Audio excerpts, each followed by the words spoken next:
I forgot my name. My name is Mauricio Correa.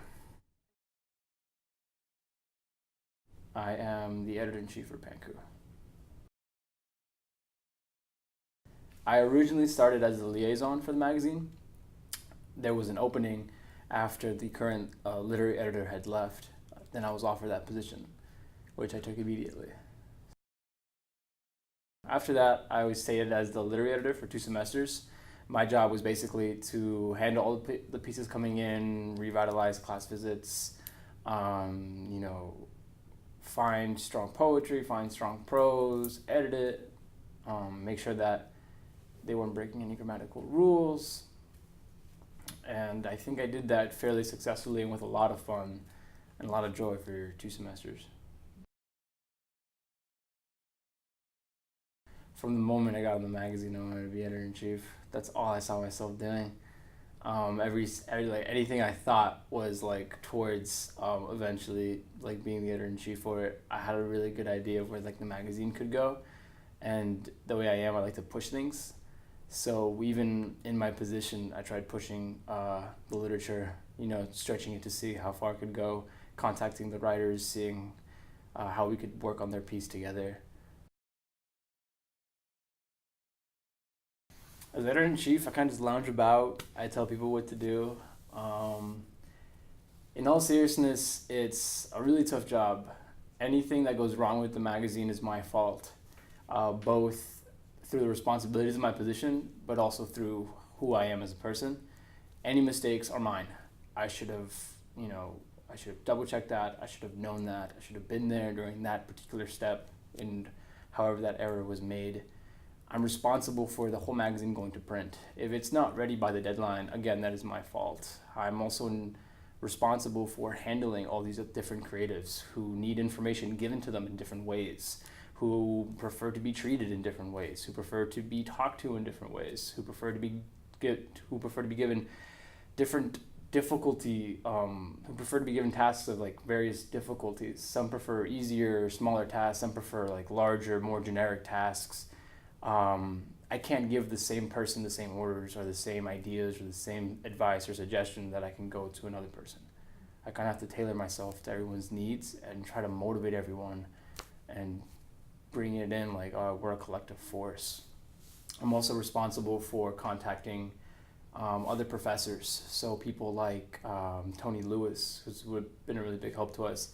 She's the building administrator for the art building in Central Campus.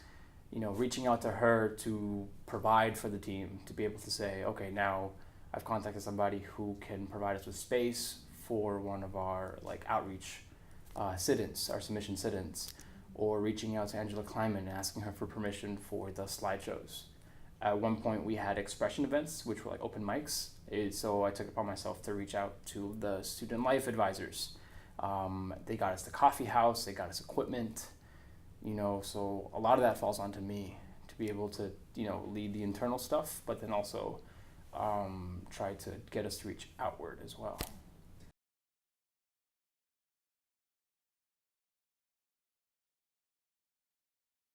The art, the literature, the final product, and product is too stiff of a word. The final creation is what I'm in it for. To hold the magazine after it's gone to print and knowing the amount of hours that went not just into each individual piece, but the amount of hours that went into curating them to be able to tell that narrative, that story, and then being able to say, the team, we created a cohesive whole, and to hold it in your hands and then hand it out to everybody. That feeling,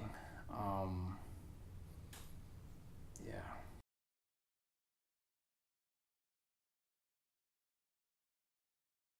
I'm from Colombia. Hell yeah. Yeah.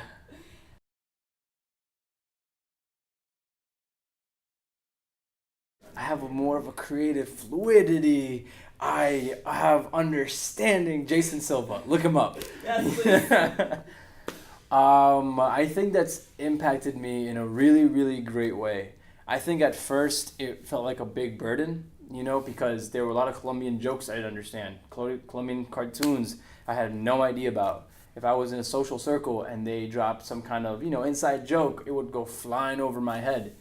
But we always spoke Spanish in the house. So I can still speak Spanish fluently. I can write it, I can read it. And it's helped me identify with a totally different culture. It's made me a hybrid of sorts. And I've come to realize that there are other people who are hybrids. They're immigrants. Either they're immigrants themselves or they're the children of immigrants. And like me, they're stuck in this duality, this cultural dissonance, where part of them is American and part of them comes from somewhere else. And those values and those feelings, those music, that flavor, they don't necessarily coincide. And so what ends up happening is you have this identity crisis. You don't know exactly who you are. You forget who you are. And you feel like you're two halves. You're not a complete whole. And I think the greatest insight to me came when I realized that I'm not just two halves. I am the whole. And the day that I stop treating it like a battle is the day it'll stop being a war. No more friction, no more dissonance. When I understand that I am too. I am a duality. I am from Colombia, but I am American. I speak Spanish, but I do speak English. I am both these things, and that is okay, and that is more than okay. That is something great.